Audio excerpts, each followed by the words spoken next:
Right, well, welcome back. In this video, we're going to get a bulkhead in. As you see now, and you've probably seen in the previous video maybe, that I've taken the metal bulkhead out from here. And the idea is that I'm going to insulate this because you can lose a huge amount of heat. There's no point putting all the insulation in here when I lose a lot of insulation through the single glazed windows at the front, and there's no insulation in any of this at the front.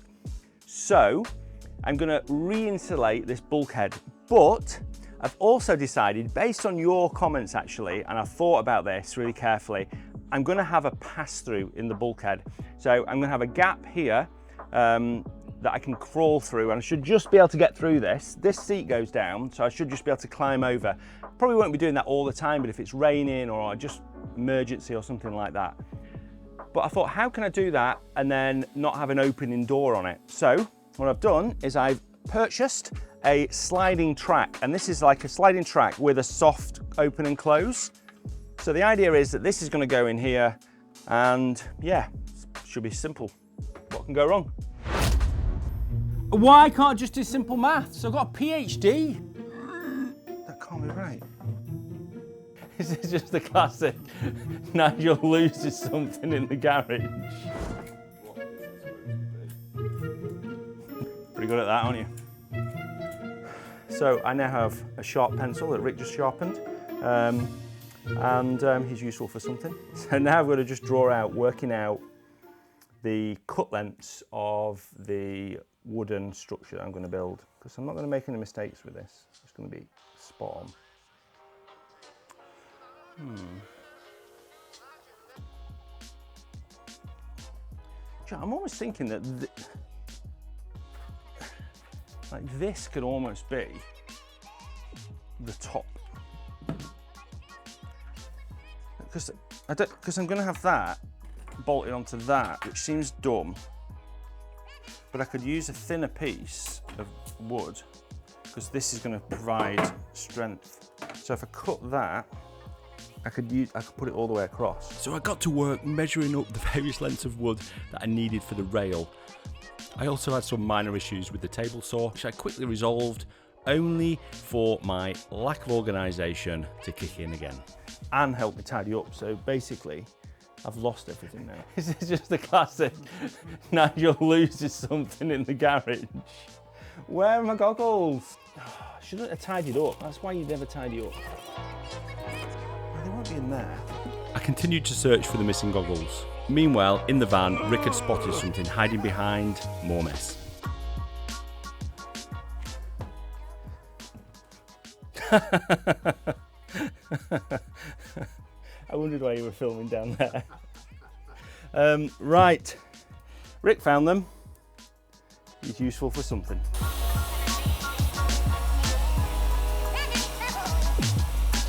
I'm just going to chop this aluminium piece, and I've just marked on a point that's probably a little bit longer than I need. And then I've got this upright here, which I'm going to put maybe just a little bit in from the opening, so that when the door shuts, it goes into a gap and creates a better sort of seal for any air getting around. Because obviously that's could be a flow of cold or hot air around that door. I think what I'll also do as well is I'll probably put some like draft excluder things in that gap as well, so that when it goes into that gap, it just sort of goes through some sort of brushes or something to stop air going in. So I think with my wood blade on my saw, I can cut aluminium, but I'm not 100% sure. I think I'm just going to go for it. Right, quite nervous.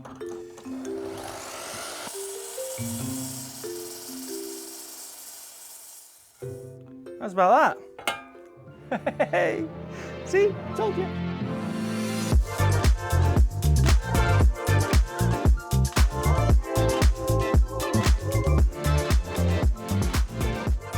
This frame's going to be reasonably flimsy, but when it's fixed to the vehicle, I think it's going to be better. But I might have to put some like extra braces in it. I'll definitely have to put some extra braces in it. But first of all, I'm going to put some pocket holes just to connect this together. I could just screw in from the bottom, but I feel like pocket holes will do a pretty good job. So I'm just going to mark out where I'm going to do that. So I'm going to have one there, one there, one there, we've got, we need a top. We've only cut 5 bits of wood. One there, one there. So I'll just write on this. Middle, upright. So I need to put another bit through. I've done them all. Right, so I just need to put the pocket holes in now. I don't think I can do it. I've got to do it on the floor.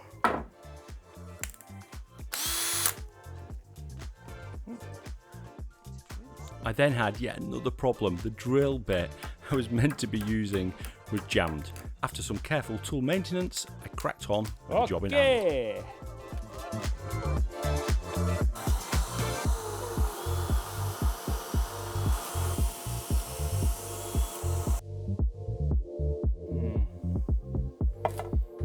Maybe not, I don't know.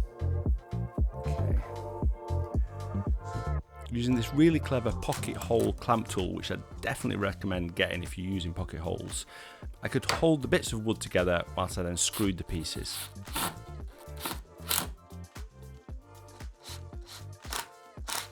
The old tidy thing always comes back to haunt me.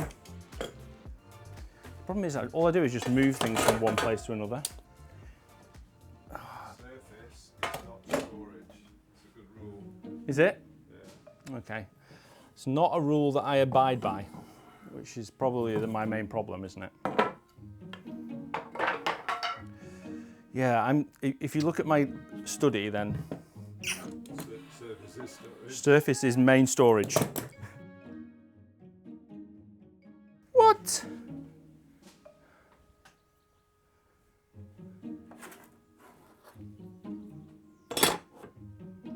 What? Why can't I just cut things correctly? 1,540, and then I had to take off double that, which is 34. 34 is 78. No, 68. Why can't I just do simple maths? I've got a PhD. Oh. Right. Well, that's okay. We can use this for the other bits.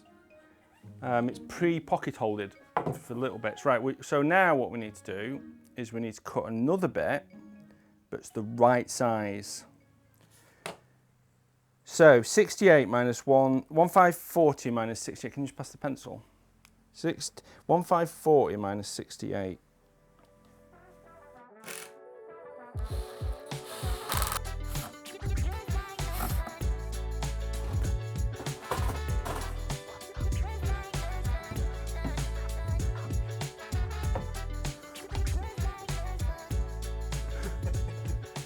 I'll do.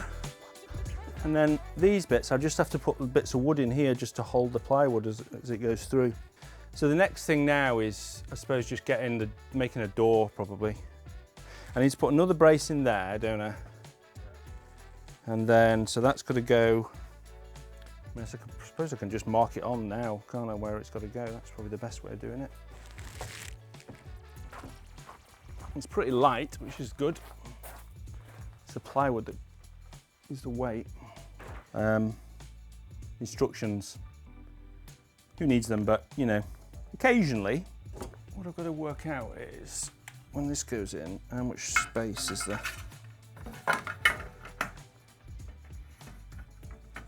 Oh, there's loads of space. That's fine. Doesn't really matter this. I just need to waz some screws in at a random spot. So I put 5 screws in. What does it say? 4mm.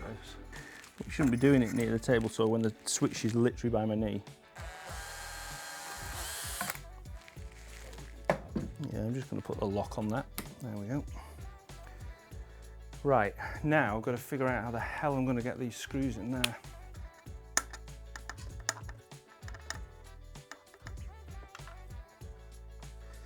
It's so important that this is in the middle, because if it isn't, the door isn't going to go in the middle either. I suppose I can,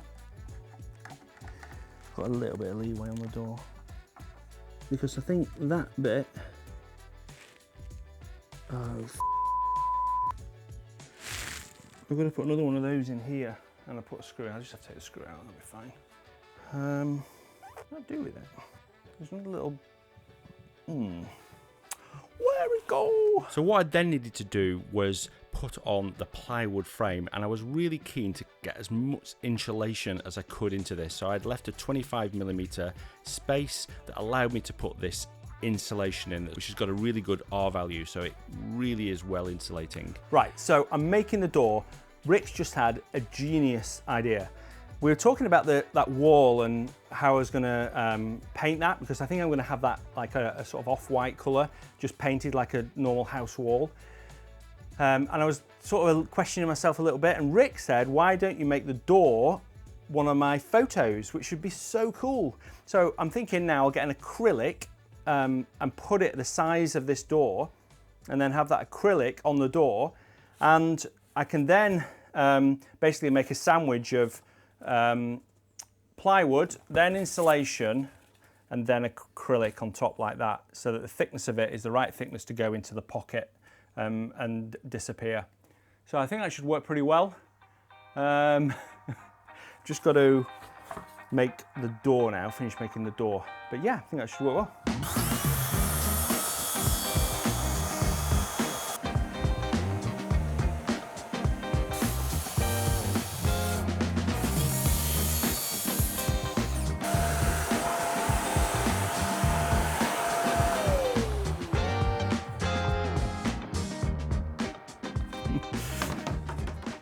Right, let's just see if it fits on this. Should do.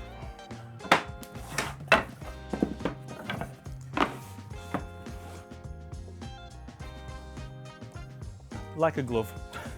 Would have been way easier to do it that way around. So I just need to put a groove in the underneath of the door, because there's a little thing that comes in here to help it sort of stay in place so it doesn't move out the door, and it also helps it to slide really good. So I'm just going to use my router. I've got a 12mm bit in there, and I'm just going to route out a groove in the bottom in the middle.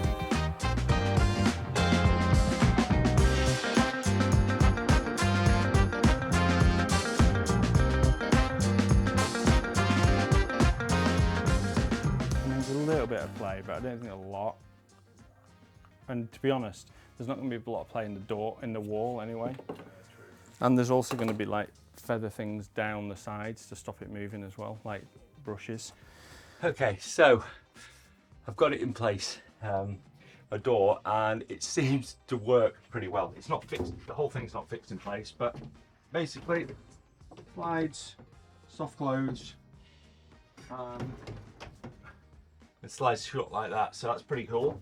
What I've got is, I've got some of this. So this is, you can probably just see there, this is like really sort of draft exclusion strip, but it's really soft and it'll compress quite thin.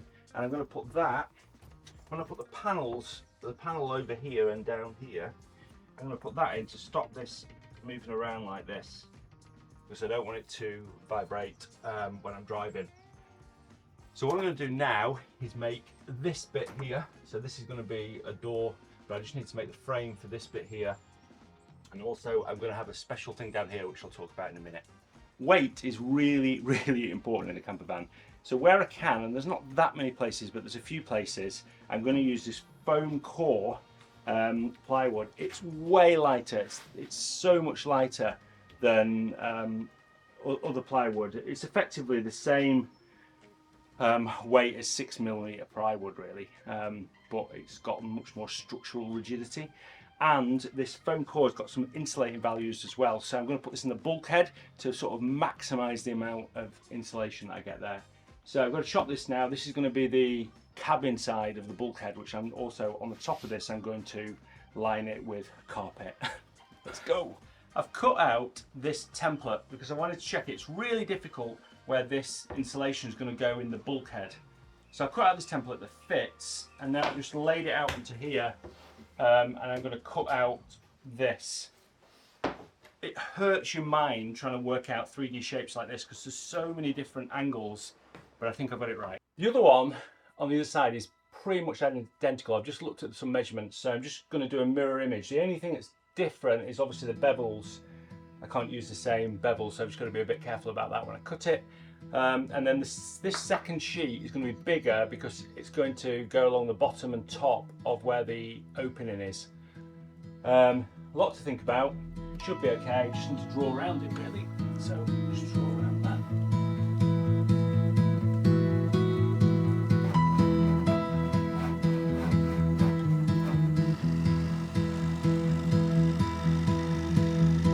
Carefully, because this was pretty scary, cut away a little bit of the trim so that I could fit the wood a little bit tighter and it would look better when I eventually carpeted it on the cabin side.